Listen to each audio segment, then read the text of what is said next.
What's up? J Street Moto here, and welcome to the channel. Thank you so much for taking the time to watch this video. Today is day 12 of a 15-day trip that me and my two best friends took from the Charlotte, North Carolina area to the Pacific Ocean and back. At the end of it, we ended up covering a little over 7,000 miles. We went through 21 states, and we did it all in about 12 and a half days of riding time. I know I said we had a 15-day trip, and we did, because we spent 2 days in California touring vineyards and distilleries in the redwood forest with our wives who flew out to meet us. Today, when we woke up and started this trip, I should tell you where we're going. We're heading to Eau Claire, Wisconsin, and we're starting in Bismarck, North Dakota. Today, when we all woke up and started this trip, if you at all have watched the previous videos, specifically the day 11 video, the one right before this, you would know that day 11 was just horrible from a weather perspective, especially from about lunchtime until when we ended the day. So about half of our day riding was spent in miserable conditions. Today, when we all woke up, we grabbed a small breakfast at the hotel, and we checked the weather, and we were like, oh, finally, some relief. So we took off, started heading through the rest of North Dakota. We were going to end up crossing the entire state of Minnesota today, and then ultimately ending up in Eau Claire, Wisconsin. Eau Claire was just a random site that we picked, mainly because of something that we had wanted to do when we organized this trip. When we planned it earlier in the year, we were all kind of looking at, well, let's go further north and come back through some states that we hadn't ridden in before. And all of us were down with that. What we weren't interested in doing was actually riding the motorcycles through the Chicago area. But we just didn't feel like dealing with it. So I think it was David, might have been Juan, I don't know. One of the two, while we were planning it, mentioned, hey, I think they've got ferries that go across Lake Michigan. And so one of the things we were planning to do on this trip was to take a ferry across Lake Michigan. And that's what kind of determined where we were going to stop tonight, because Eau Claire was very close to striking distance for both cities in Wisconsin, where you can pick up a ferry to go across the lake. We'll talk about that more tomorrow, or in the day 13 video when we actually ride the ferry. I do, as I'm putting these videos together, I find it kind of humorous because you don't have a lot of control when you are putting together videos on a motorcycle. There just isn't. You can't control lighting, you can't control, you're very subject to the elements that are around you.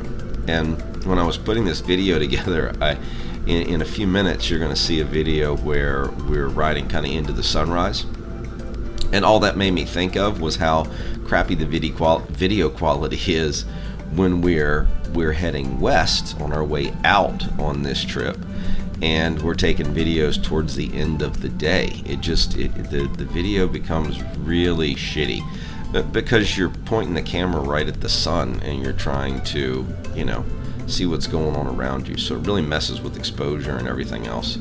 And I just thought it was funny when I was putting this video together. I was looking at that and going, oh crap, we deal with the same problem going east that we deal with going west, only instead of it happening at the end of the day, it's happening at the beginning.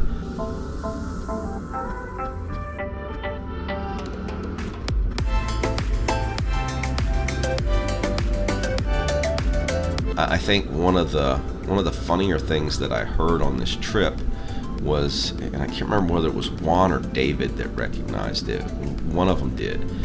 When we crossed into North Dakota, granted the weather was really crappy when we crossed into North Dakota, but when we crossed into North Dakota, there was a sign. It basically said, welcome to North Dakota. Highest elevation is, and I forget what it is, I'm going to misquote the number, but let's just call it 3,000 feet. 3,000 and some change, I think is what it was. And all of us kind of chuckled at that, because we had just been in areas where we've been riding at 7,000 and 8,000 feet elevation. So it was kind of humorous to us that we were coming into a state that, you know, their highest point was lower than even some of the stuff that's in our own state.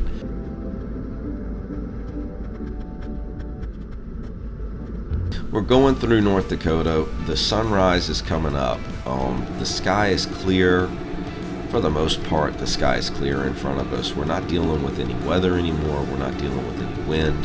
The temperature's cool, so it's very pleasant riding. It was one of those mornings where you literally turn on the GPS, set the cruise control, and go. Now on this day, we actually had planned. We intentionally plugged in a stop, because it was going to be one of our shorter days in the trip. I think the total riding time for today was somewhere in the neighborhood of about 7 hours and 10 minutes, which is significantly shorter than pretty much every other day we've had on this trip until this point. So we were like, well, you know, let's look and see if there's a Harley dealership along the way, and we can stop there and check it out, and see some people, hang out, look at some bikes, you know, maybe buy a shirt or two, just do that kind of thing. I know Juan is, I think out of 3 of us, Juan's the only one that is a poker chip collector. And you know, anybody that rides Harleys understands what I just said. But every time we hit a dealership, pretty much Juan is buying a poker chip, and he has a display case at home that he puts them all in. So we figured, all right, well, we'll hit a Harley Davidson dealership. Maybe we can find something cool, or whatever. I think I ended up buying a new pair of sunglasses there, because my other ones weren't doing too good a job of keeping stuff out of my eyes. So yeah, we ended up plugging in the Harley dealership that was in Fargo, North Dakota, because it was literally right off of our route. But other than that, lunch, pretty much those were our 2 main stops. We didn't really stop anywhere else along this route today, and that got us into Eau Claire kind of rather early. It allowed us to get up a little later. There's the Fargo Harley dealership right there with the bikes parked out front. It allowed us to get up a little bit later in the morning, get a little later start, not be so early, and it allowed us to get into where we were going a little bit earlier.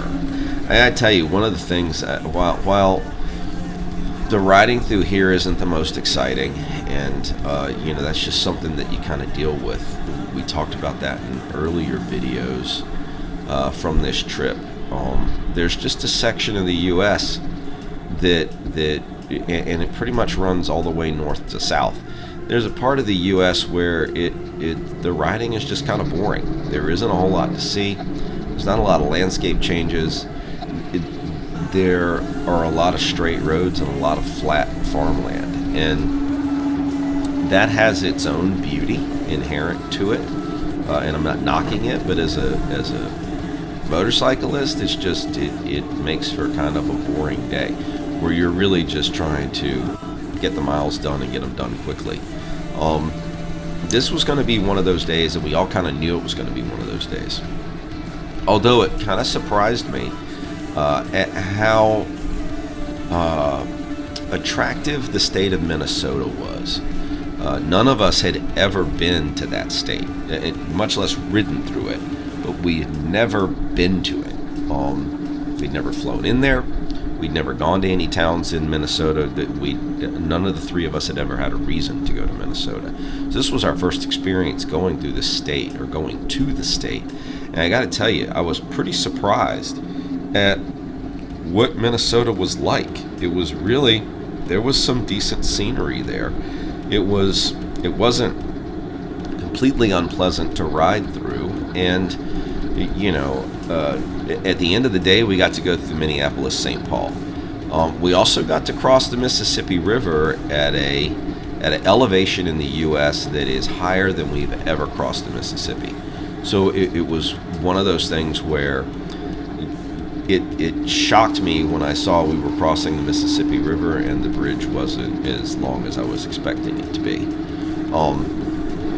But in any case, so I think I mentioned in one of the earlier videos about how the three of us, how we have kind of a bond. Juan and I are both veterans. David is a retired law enforcement officer, and he's also active duty with a National Guard branch. So we've all got prior military in our backgrounds, or current military in our backgrounds. I'm the only one that was in the Navy, and specifically I was on submarines. And it's a part of my life that I look back on with great fondness, and oddly enough, or comically enough, whatever word you want to use, the boat that I was on is the Minneapolis St. Paul, and so today I was kind of stoked about the fact that I was going to be able to ride through the Twin Cities. I was going to be able to ride my bike through the area that my boat was named after, and the area that we represented while we were out there in the world doing our jobs. So it was kind of cool for me. And it was, I won't say it was a highlight of the trip because they weren't the most fun cities to drive through or ride through, but at least it was something that I could kind of look back on and say, well, you know what, that's the boat that I was on. So let's talk for a second about a piece of equipment that all three of us had on our bikes.